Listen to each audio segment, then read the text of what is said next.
ایک سرونگ را کا افسر ہے، نقلی پاسپورٹ ہے، نقلی نام سے بلوچستان سے پکڑا جاتا ہے، 12 سال سے وہ کراچی، بلوچستان اور پورے ملک میں وہ دہشت گردی کروانے کا خود مان چکا ہے، 17 مرتبہ وہ پاکستان میں آیا گیا ہے، کراچی میں اس کا نیٹ ورک، اس کے باقی لوگ پکڑے گئے ہیں۔ بھارتی تاریخ، پاک بھارت تاریخ میں ایسی مثال نہیں ملتی کہ اتنا سینئر افسر پکڑا جائے، اور وہ بھی سالہ سال سے دہشت گردی کروا رہا اور ثبوت بھی مل جائیں۔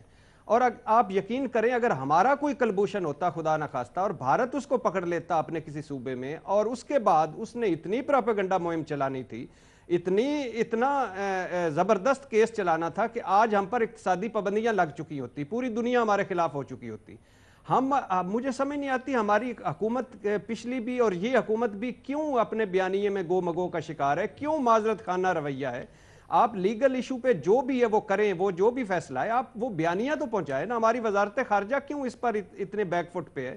ہمارے دنیا بھر میں سفارت خانے کیا کر رہے ہیں؟ وہ کیوں نہیں اس طرح بتاتے کہ یہ دیکھیں جو دنیا کی سب سے بڑی جمہوریت کی دعوے دار ہے، جس نے مقبوضہ کشمیر میں مارشل لا لگا رکھا ہے، جو ہم پہ دہشت گردی کے پناہ گاہ، ہمارے یہاں پناہ گاہیں ہیں دہشت گردی کی، پوری دنیا کہتی، وہ خود دہشت گرد بھیج رہا ہے اور ہمارے ملک میں بھیج رہا ہے ابھی بھی۔ اور یہ جو ابھی بھی بڑی ہوش مندی اور عقل مندی سے یہ مقدمہ لڑنا ہوگا دونوں سطح پہ، لیگل پہ بھی اور سفارتی سطح پہ اور سیاسی سطح پہ، بیسٹ آف دی بیسٹ دماغوں کو انگیج کرنا ہوگا۔